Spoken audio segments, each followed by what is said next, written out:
Oke, kita langsung saja lanjutkan lagi obrolan kita bersama Bu Santi L. Pusposucipto, Chairman dari PT Samudera Indonesia Terbuka, pemenang dari Women Entrepreneur of the Year untuk Asia Pacific Entrepreneurship Award tahun 2009. Bu Santi, tadi kita sudah mulai bicara nih tentang bisnis keluarga dan seorang entrepreneur yang mengurus bisnis keluarga.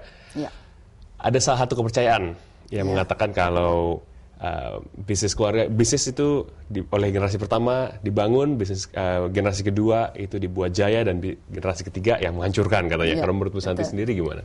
Ya, pertama begini, di dalam bisnis keluarga itu kita harus memisahkan antara kepemilikan tadi dengan manajemen dari perusahaan. Nah, kepemilikan itu pada dasarnya adalah suatu harta ya, sebetulnya lebih dari konteks harta. Sedangkan dari manajemen itu profesionalisasi daripada organisasi itu sendiri.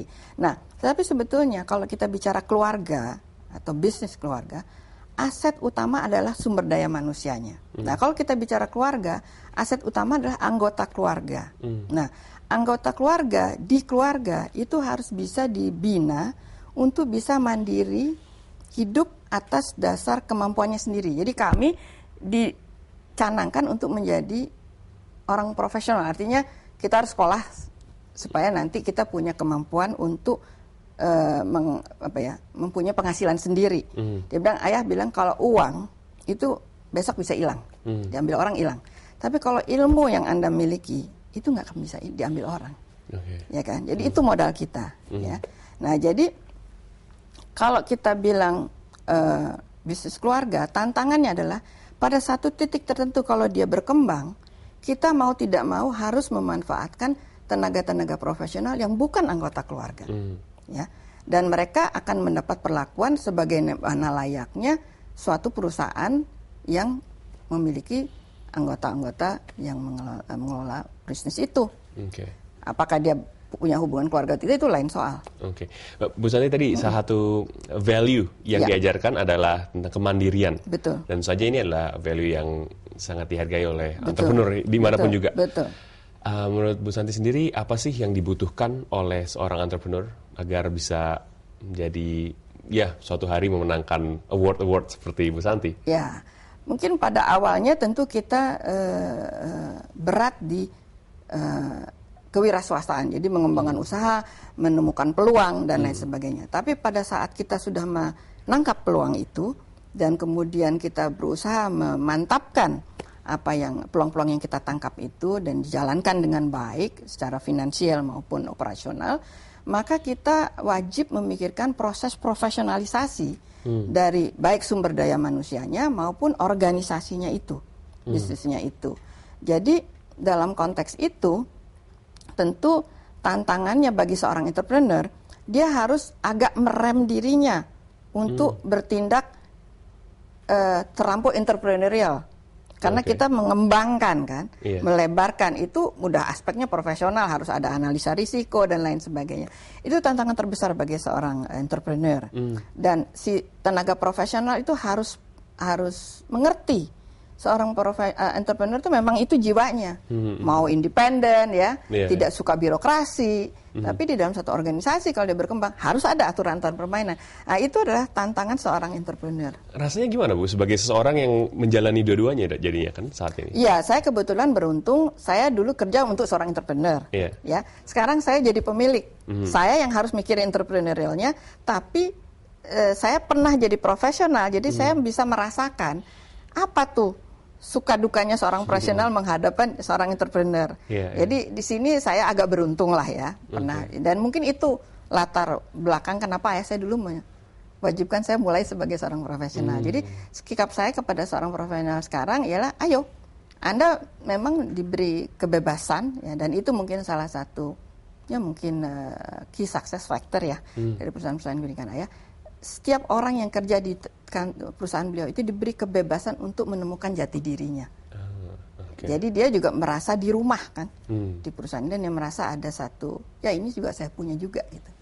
Menarik sekali. Untuk entrepreneur yang mungkin baru mulai, mereka mungkin pertama melihat ada statistik seperti misalnya 75% dari usaha yang baru mulai atau 85% yang baru mulai itu gagal. Setelah itu yang survive hanya berapa persen, setelah 5 tahun nanti ada banyak lagi yang gagal. mungkin mereka mikirin boro-boro jadi seorang yang sangat-sangat sukses. Tapi mungkin saya survive aja dulu nih, gimana caranya? Karena kalau menurut Bu Santi sendiri, nasihat apa yang akan diberikan kepada orang-orang yang baru mulai, yang menjadi seorang wirausahawan? Yang penting kita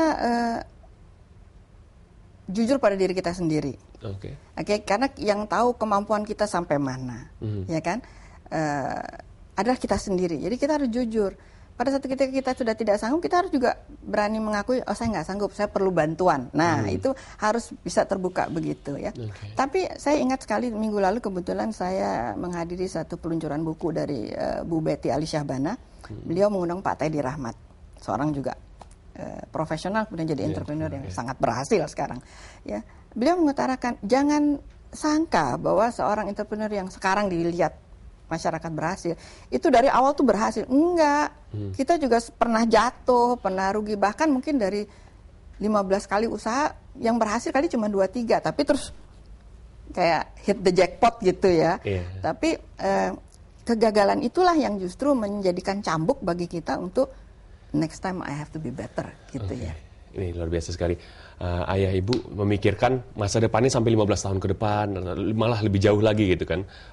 Perusahaannya akan seperti apa? Menurut Bu Santi sendiri, ke depannya mungkin untuk generasi berikutnya seperti apa nih? Kebetulan saya beruntung bahwa saya nggak punya anak ya. Kebetulan adik-adik saya punya. Dan saya bertiga perempuan. Keponakan saya 5 laki, 1 perempuan. Jadi bapak dan saya bersama-sama memperoleh kesempatan untuk mempersiapkan generasi ketiga di keluarga. Jadi keponakan-keponakan saya itu cukup mempunyai bekal dasar mengenai sistem nilai, visi ayah dulu kayak apa, jadi visi kakeknya. Sehingga sekarang mereka justru dengan ada saya dan juga tenaga-tenaga profesional lain yang sudah dipersiapkan oleh Bapak dan sudah menjalankan usaha di bawah bimbingan Bapak itu lah yang kemudian sekarang memfasilitasi proses mereka menjadi orang mungkin seperti kita-kita gitu ya. Nah, itu kita sangat beruntung dan mereka cukup sadar dan cukup dewasa lah menyikapi itu. Untungnya ya, alhamdulillah. Luar biasa. Bu Santi, terima kasih sekali atas waktunya. Kita sudah ngobrol-ngobrol banyak. Ingin lebih jauh lagi, tapi sampai di sini dulu sayangnya waktunya. Terima kasih. Semoga kita bisa ngobrol-ngobrol lagi di masa depan. Baik. Dan selamat sekali lagi untuk memenangkan Women Entrepreneur of the Year. Terima kasih kepada yang juga sudah menominasi diri saya.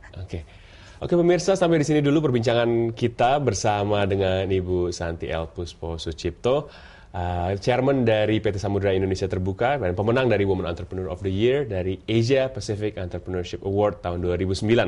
Saya Gani Kunto, sampai jumpa.